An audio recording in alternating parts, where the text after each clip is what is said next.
Welcome to the One Year Book of Mormon. A non-Mormon reads through the Book of Mormon.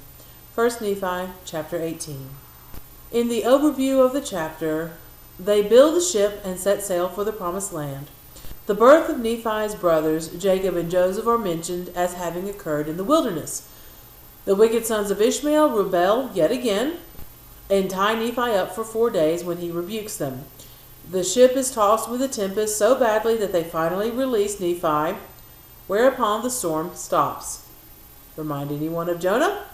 And they eventually arrive in the Promised Land. Verse 1 says in part, "We did work timbers of curious workmanship."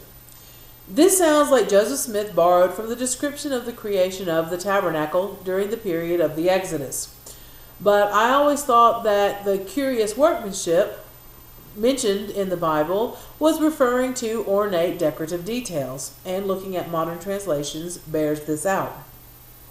And that makes me wonder why on earth their ship needed ornate decoration. Seems like it could be built much faster if they just used plain rough wood. Why would they need to carve it all pretty? Verse 4 oddly says, "My brethren beheld that it," that is, the ship, "was good, and that the workmanship thereof was exceeding fine." That makes it sound like Nephi built the ship basically single-handedly, and they weren't even around to watch it go up. But in the previous chapter, one of the complaints that the brothers had was that they didn't want to help him build the ship. The rest of the chapter makes it sound like Nephi was threatening to go all Palpatine on them again and shock them if they didn't work, which implies that they did indeed begin helping. But if they helped, then they should have seen what it looked like at every stage and shouldn't have been amazed at what it looked like when it was all done. Verse 8 says in part, "We were driven forth before the wind towards the Promised Land." So how did the boat catch the wind to be driven by it? There weren't any sails mentioned, but it must have had sails. But how could they have made sails when they didn't have any fabric or anything to make sails with? They don't have any sheep. They don't have any flax. Where do they get the sails?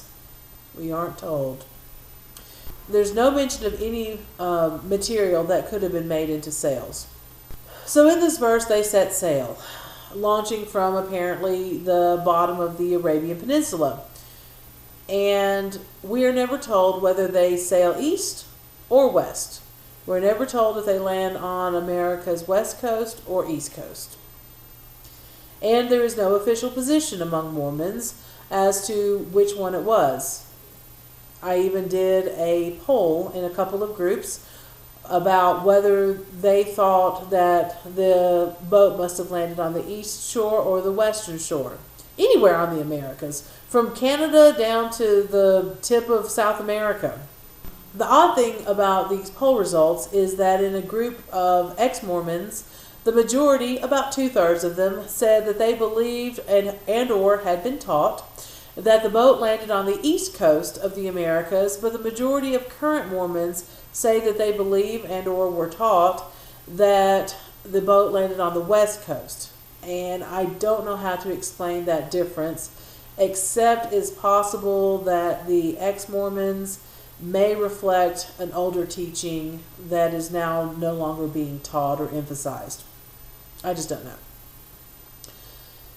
There was something from the 1830s that has been attributed to a teaching of Joseph Smith that the boat landed on the 30th parallel of Chile. But that's in some doubt among LDS scholars, so you'll see some Mormons that believe it and some that don't. It may be an official teaching in some of the non-LDS Mormon sects, but I don't know. A minority of Mormons, particularly LDS Mormons, believe that the rest of the Book of Mormon would have taken place in North America, even the area occupied by the United States in the 1800s. But most seem to think that it must be somewhere in Central America or South America, and don't get any more specific than that.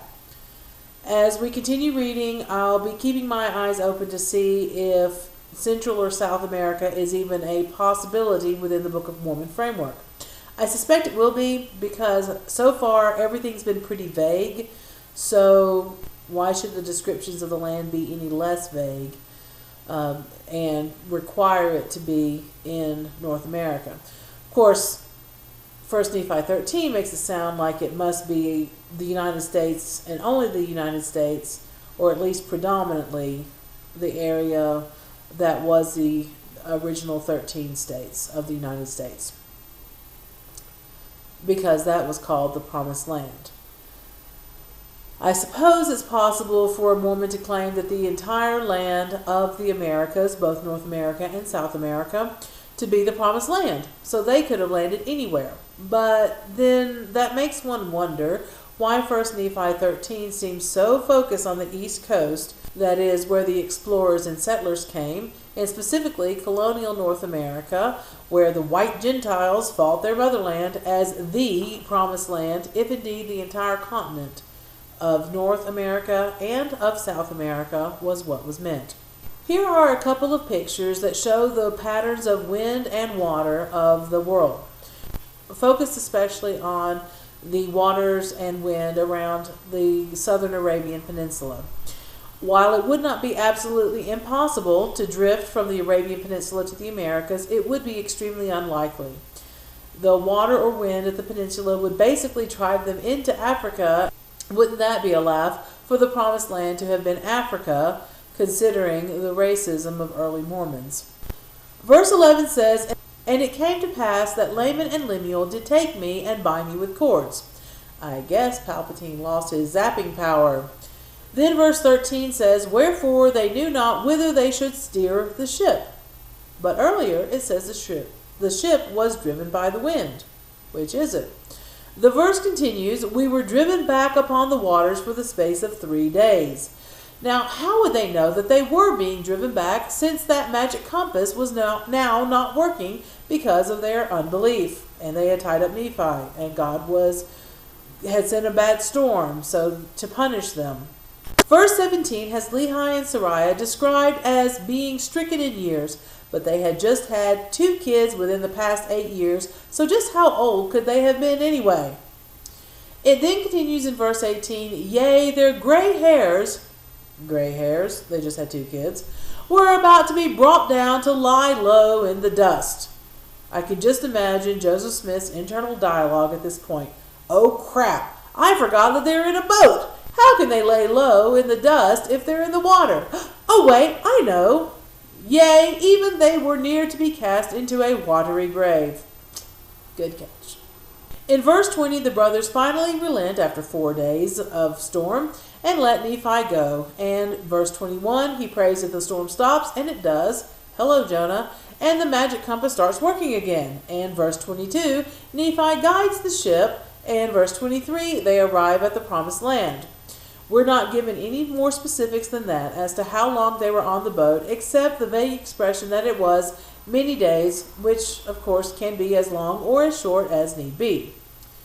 In verse 24, we are told that they began to till the earth where they were and planted crops, which grew abundantly. But then oddly in verse 25, Nephi says, "As we journeyed in the wilderness." Why would they journey away from their crops and gardens and their food? If they said, "as we explored the wilderness," that would make sense, but not journeyed in the wilderness. Anyway, it then says that these journeyers found all sorts of wild animals, including horses, as well as all manner of ore, both of gold and of silver and of copper. Now, a word about finding horses. This is one of the better known Book of Mormon anachronisms, and if you bring it up with a Mormon, you can be sure that they have an answer for it. One thing that makes it so well known is that there is no evidence of horses in the Americas anywhere near that time, which forces most Mormons into saying that even if there is no extant evidence of horses, that doesn't mean they didn't actually exist, or that the Book of Mormon must have seen some large animal that just reminded them of horses, so they used the term horse to describe them, even though it wasn't an actual horse at all.